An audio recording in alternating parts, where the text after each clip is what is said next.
Another video. In this we will be discussing about the database tables of Oracle BRM. So this page is the out of the box official documentation of Oracle BRM about the storable classes for the version 12.0. So in case if you would like to get the latest version 15.0, then this is the link. You just need to replace 12 with 15 and you will be able to see some new storable classes. Those have been added as part of the version 15. Um, so there are so many new storable classes created, and you will be able to see all of those here.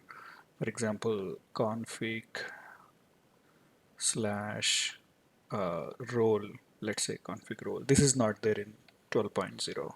It is there only it is introduced in 15.0.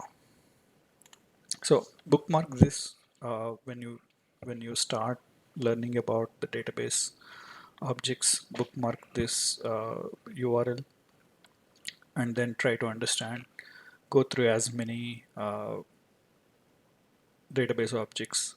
We call it as storable classes. So we need to understand as many storable classes as possible. I'll try to trim down where exactly you need to look at, and you can focus over there. So this is the ERD diagram of Oracle BRM, right? So you can see there is a color coding. The table names are mentioned in different colors, and on the right hand side you have indexes as well. Of course, this is for 7.5 version of the Oracle BRM ERD diagram. You can get this from the e-delivery site of Oracle. You can just open edelivery.oracle.com and then log in with your ID. If you don't have, you can create one. And after logging in, search for Oracle BRM ERD, and then you will find it. You will be able to download it for free. Um, so you will get this actual, I mean, this PDF what we are looking at right now. Let's try to take a look at some of the important tables that we need to uh, remember. So just click on this zoom button a little bit. You will be able to read these boxes, small boxes. You can zoom as much as possible. Your depending upon the RAM of your laptop or machine, it will slow down a little bit, but ultimately you will be able to see each and every box. You will be able to see the linkage between different uh, database objects, as well as you will be able to see all of them here. So you may not find some which are part of version 15 in this diagram because this is a bit older one, but if you need the latest one, you may need to request Oracle to provide one. So let's zoom out a little bit and try to see the color coding and different types of tables. So the first one, as we know, everything starts with an account. So um, account table is the starting point.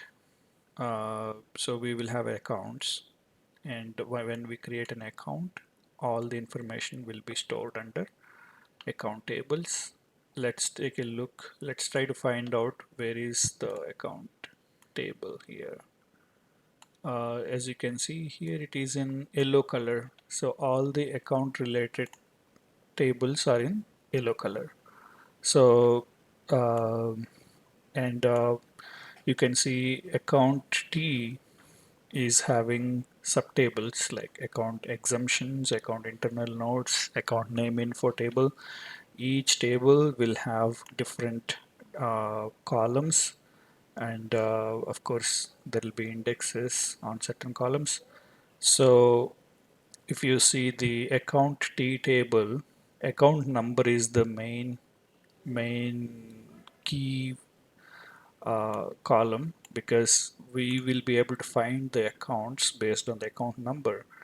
Account number will be unique, and there are so many other columns like status. So account can have some status values, like active, inactive, defunct, and then closed. So now how we can link the ERD and the documentation. So go here, go to the documentation, click on account, and then once this page of the account about the account storable class is open, drag this till the end of the page, and now you will be able to see the SQL mapping. So the account T table is having these many columns. As you can see here, we have 4 columns in this table. One is the type, and another one is the field name, then the table name, and the column name. So table and column name are the ones that we will see in the database, and the type and the field names are the ones that we will see within the code as well as within the logs. So this is very important to understand. Even that if you open the developer center, you will be able to see this structure. So another way of looking at the database objects and storable classes is to open the developer center and take a look at it. So now if you see, the account T is the base class, and these are all columns are there. Account number is also there, and status is there, as we saw in the ERT diagram. And now if you scroll down further, there is subtable. So all these fields for the base class and the subclass belongs to the same storable object of account, but when it comes to the database, it is divided into main table and the subtables. So main table is account, and the subtable is account underscore something, account underscore exemptions, account underscore name info, phones, and all these things. So now how account T table is linked with account exemptions T. So even in one of the previous videos we discussed, account T will have POID. It is not only account T, any base class. So we have so many base classes on the left hand side, as you can see. So all these base classes will have subclasses. So when we are looking at the base class and the subclass, in this example we are looking at the account. So base class will have POID, which is a unique POID stands for portal identification number, portal object identification number. So POID will be there in the main table, which is nothing but the account table, and in the subtables we will have obj underscore id. So obj underscore ids will be there under the subtables, and we can link the main table and the subtable using POID and the obj id. So we will see that in the VM as well. So that this is one of the important things that we need to remember. So we can also link two main classes. For example, let's say we want to find out all the bills of an account. So bill will become another base class, and an account is another base class. So we saw linking a base class and its subclass, and we also need to know how to link a base class and with another base class. So that is something called again account obj. For example, I'm choosing bill in this example. So let's go to the SQL mapping here, and now you find out account underscore obj. So this is the value that we can use, kind of a foreign key we can use to link account table and bill table. So account obj in built is same as the POID in the account table. So that's how we will need to map. This is the important SQL mapping that we need to remember. There are so many base classes, and each base class may or may not have subclasses. For example, see, ability doesn't have any subclasses. So, whichever is there, whichever is highlighted as a bold, that will have a subclass. So, if you when you click on the base class, you can see its subclasses here. So, for example, let's say if you see bill info, it doesn't have any subclasses. These are only the base classes. So, it's important to understand as many tables as possible. Um, so now let's go back to the presentation. So if you see here, we just discussed about primary and foreign keys, how to link a base class with another base class, as well as a base class with subclass. We can also link a base class with a subclass of another base class. So those four combinations is what you need to learn. So those are the things that we need to know about primary and foreign keys. And when it comes to the database tables, there will be something called partitions. So when you install BRM, we can enable partitions while installation itself. So the partitions will be created, and these partitions need to be created on a timely manner, because when we install, we will be able to create partitions for next 180 days, and after 180 days we need to create it again. It's kind of an operational activity within BRM. We can schedule it, but still we need to make sure that proper partitions are created. And after that, indexes. So indexes, out of the box indexes will be there. We need to make sure none of those out of the box indexes are uh, disturbed. We should make sure that indexes are intact and all are enabled. So when you learn more about the database, you will be able to understand what is a database table, what is the primary key, how partitions works, and how indexes works for the database. So these concepts of database about foreign keys and primary keys, partitions and indexes is common, whatever the application it is. It's not only for BRM. Any application that you take, there will be these database concepts.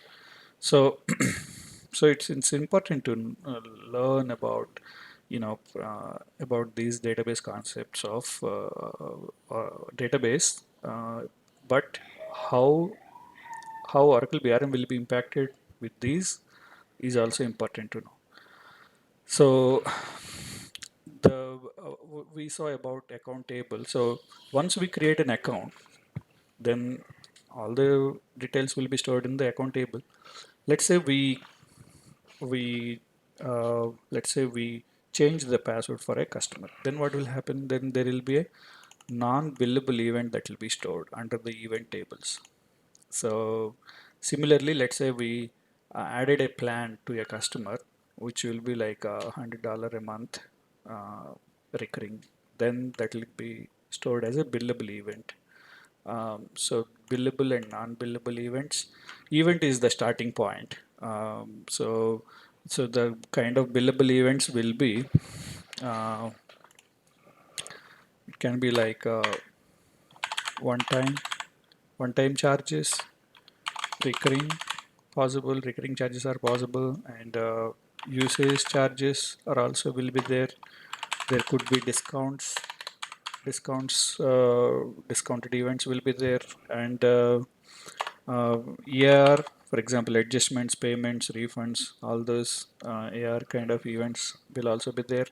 So it's important to learn how BRM stores the important data. So when it comes to the charges, it is critical, right? So there will be one-time billable events, recurring usage, and all those things will be stored under events. So after events, as you now focus on this diagram, so the events will be stored when we add a plan, or when we process usage, when we store usage for a customer, then events can be accumulated into items. So similar events can be accumulated as a one item. Uh, that depends on another setting. We need to make sure that the accumulation settings are enabled. When we enable it, then multiple similar events will become one item, and the items will be calculated and created a bill during the billing cycle. When we run the MTA of billing, like pin bill day or pin bill X, then what it will do is it will try to calculate from all the items, and it will create a bill object. So bill will contain what is the current total, previous total, due and adjustments or write-off, or what is the amount paid. All those things will be there under the bill object. So uh, and the bill information along with events and items will be stored under invoice, because invoice tables will be responsible to generate the PDF. So invoice data will be stored in the invoice invoice data will be stored in an XML kind of format within the invoice tables. So that's important to know. So those invoice XML data will be used to generate the PDFs. So docgen, for example, that can be used to generate the PDF. So events will have two types of partitions: daily partitions and monthly partitions. All usage, for example, voice calls, data usage, SMS or MMS, fax, or any other service that will be stored as usage will be stored under daily. And any charges, let's say one-time charge or a monthly charge, discounts, those kind of or AR, those kind of events will be stored under monthly partition. So that's the difference. We need to know. Let's say if the events doesn't have partitions enabled, then your BRM applications will be very slow. It won't work as expected. All right. So and items will have monthly partitions. Um, so it can be accumulated. It cannot be accumulated depending upon the event. Uh, event and item configuration. There will be bills and invoices finally. So once we generate an invoice object, once the invoice object get generated, then uh, then the docgen can make use of it and generate the PDF. So this is the overall flow. In general, what happens? We create an account, we process an order. That order can be adding a plan to the customer or changing of a plan. And during the bill cycle end, we may run pin bill acts, which is an MTA responsible to generate the bills, and pin INV acts responsible to generate the invoices. Then those billable events and all those things uh, will be created. So there could be under billable events, there could be taxes as well.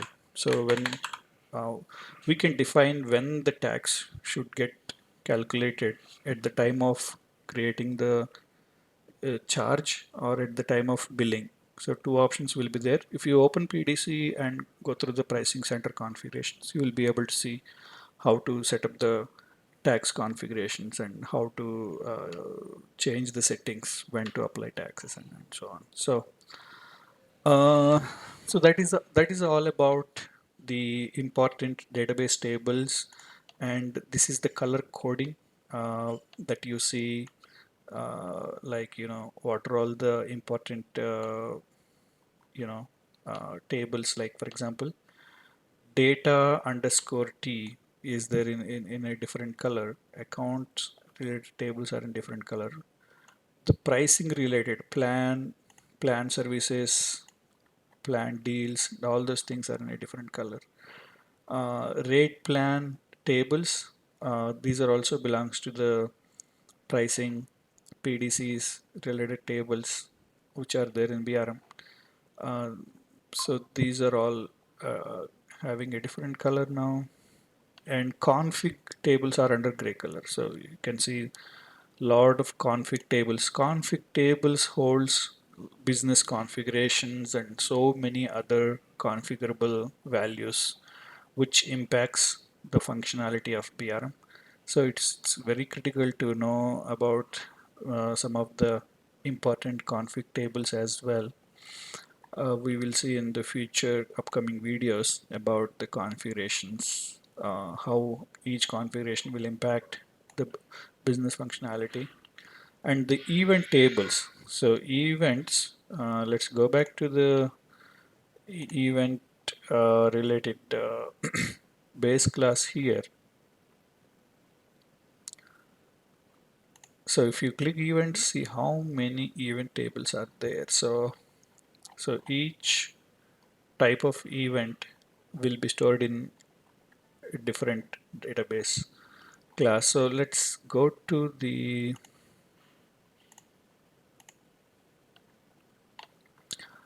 and now you will see uh, when it comes to the SQL mapping, how many tables are there. So event underscore T and event val impacts underscore T are the important ones which will have plenty of data. So if it is a billable event, then there will be a reference of event in the event val impacts table, and it will have a field called amount. By using this field, we will know what is the amount and which currency it belongs to. So the resource ID here is the column that represents the currency code. Based on the currency code, we will know which currency it is. So the resource ID and the amount shows us the important information about the charges. So similarly, you see so many other tables are there. It's here. It's not completely listed, but there are plenty of event tables. So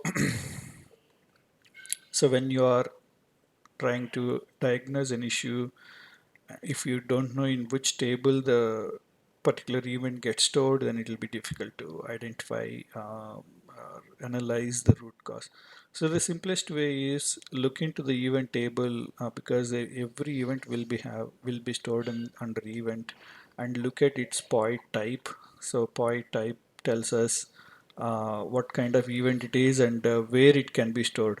And do ROBJ as well. In the test snap, you can do ROBJ and then you provide the event. You will be able to find out what are all the other subclasses in which that particular event details got stored.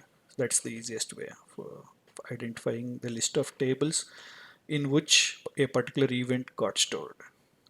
So that's the one important key concept. Now let's go to the VM, and in the VM, if you are not able to open SQL developer directly, then what you can do is use this command ssh hyphen minus hyphen capital X, and then use it at the rate hostname. Then the display variable will be set like this, and you will be able to open SQL developer. Now I already opened it, so you can see. Let's see some of the important tables that we just discussed. Let's say select star from account underscore T table. Execute the command.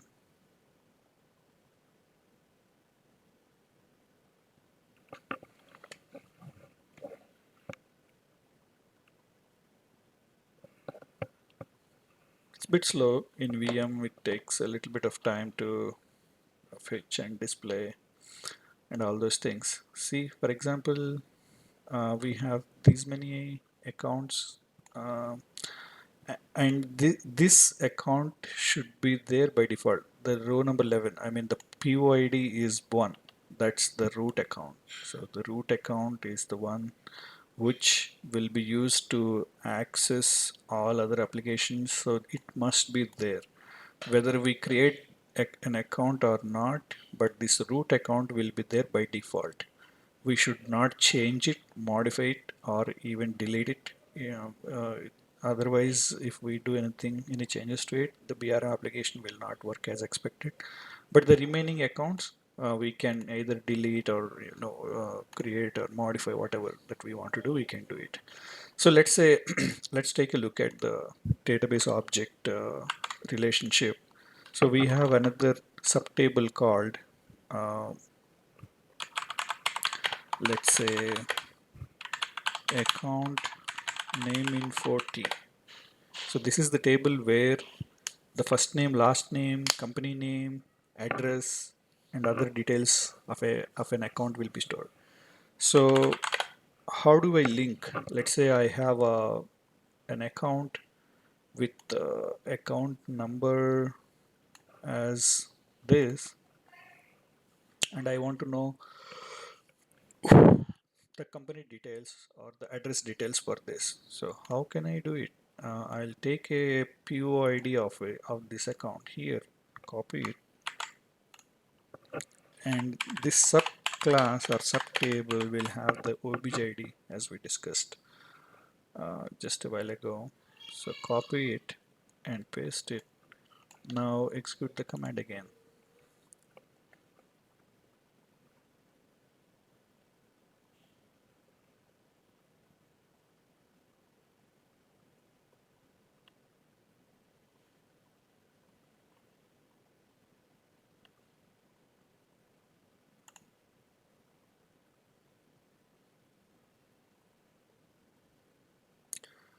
SQL command not properly ended. What's wrong?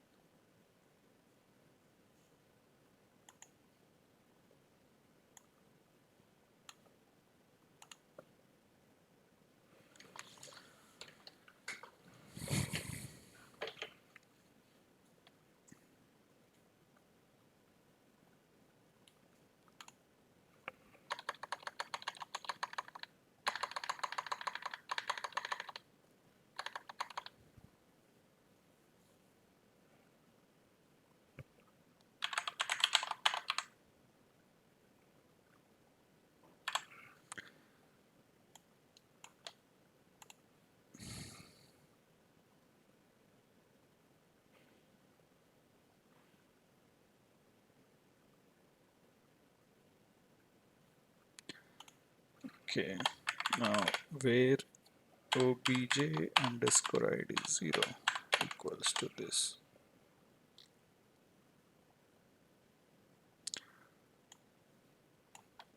It should work this time.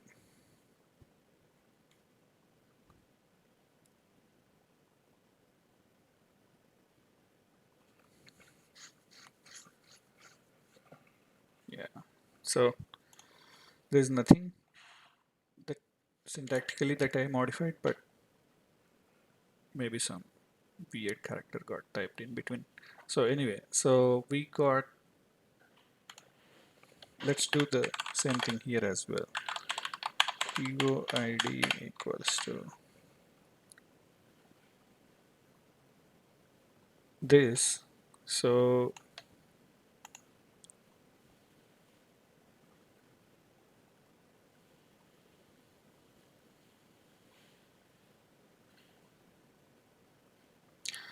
so if you see here, we are using the same value for the POID in the main or the base class, and in the subclass we are using objid with the same value, and then we are able to fetch the corresponding details. So that is how we mapped a main class and its own subclass. So let's try to take a look at how we can now link it with another uh, base class. Let's say I have an account POID. Now I would like to get all of its bills, or let's say events. We can use any one, event t, for example, where count obj id equals to the same value. So account is the base class, event is another base class. Now I would like to get the events of this account. So this is how we do it. We take the account obj ID and put the same value and then execute the command.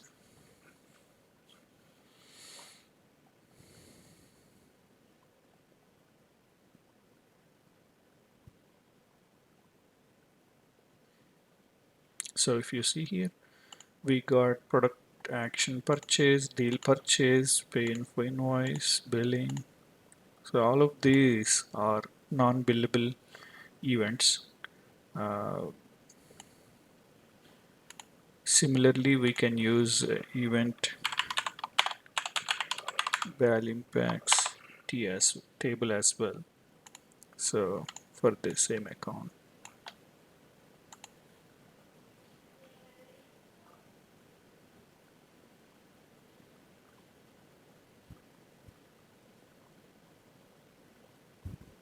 there are nothing because there are no billable events for this account.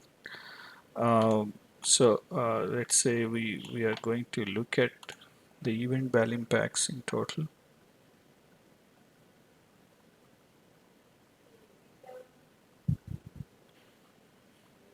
There are few billable events belongs to some other accounts, and you can see there is an amount column and there is a resource ID. There should be a resource ID column. Uh, yeah, the resource ID 840 means USD, and starting with 1000 means the non-currency resource, like a kind of free minutes or freebies or something of that sort. So whenever there is an 840, that means US dollar, and then that's a billable or the amount is associated with it. And the corresponding offer we can find here, like which off because of which offer this charge has been applied. So those kind of things. Um, General ledger information will also be there, like GL ID. Uh, so tax information and other important aspects will also be there. And this event has been accumulated to which item is there under item obj ID. So it's critical, it's important to learn about all these uh, tables and the uh, relations, entity relations. So let's say I would like to join these two tables, account and account name info. That's also possible. Let's say I'll put, let's say select star from account TA and account name info TAN.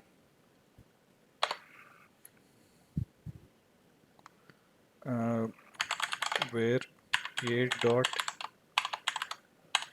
id equals to, so we are joining both the columns of base class and subclass, um, and a dot POID equals to a particular account details that we would like to fetch. So we would like to print here uh, what is the account number, what is the status of it, and what is the first name, first name, and what is its address, and let's say what is its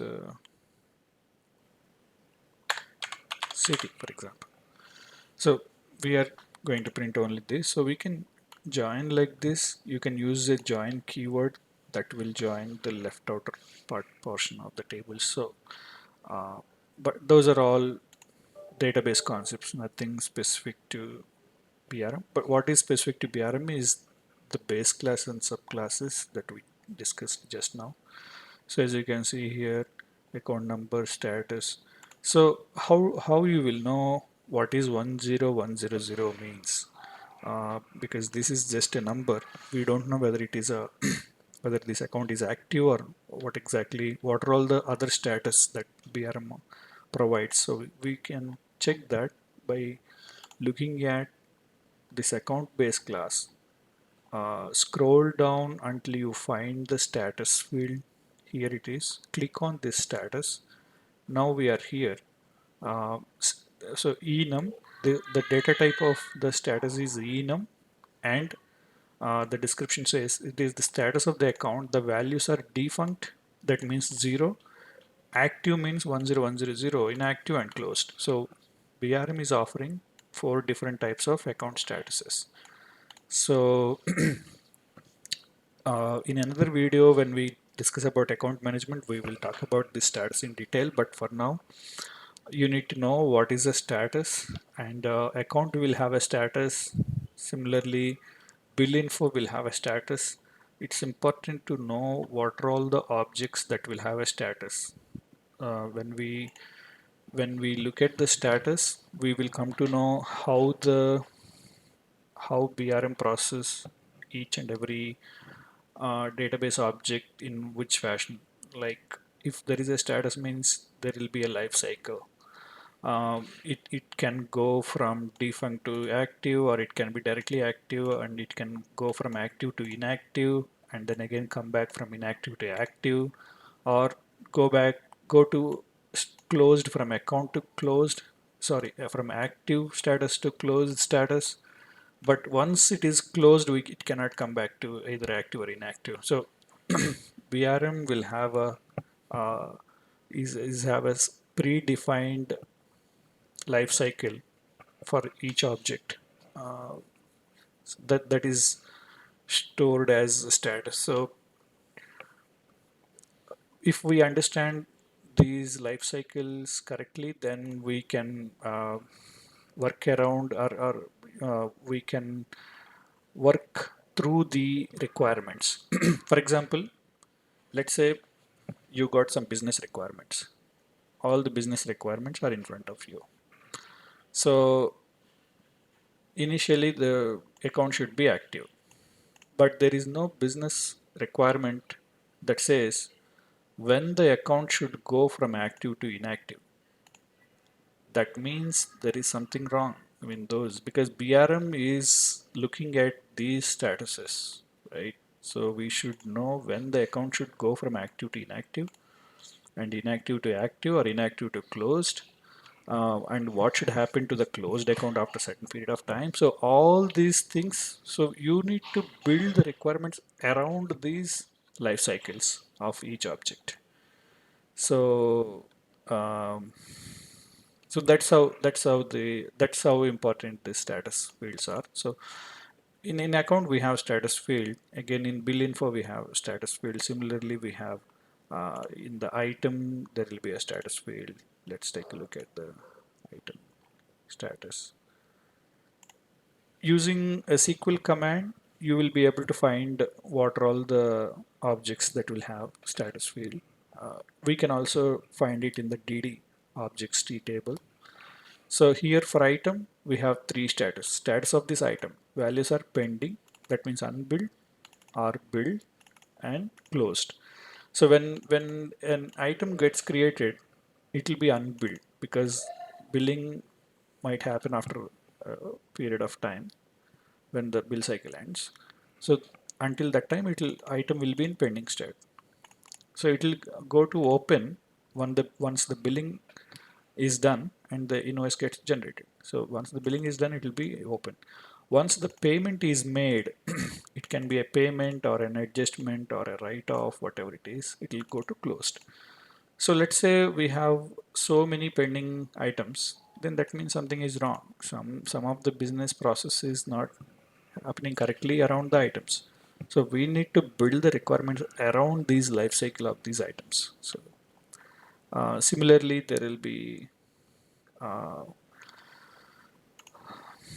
uh, status for order. For example, let's say if we are using orders, then there will be status for order.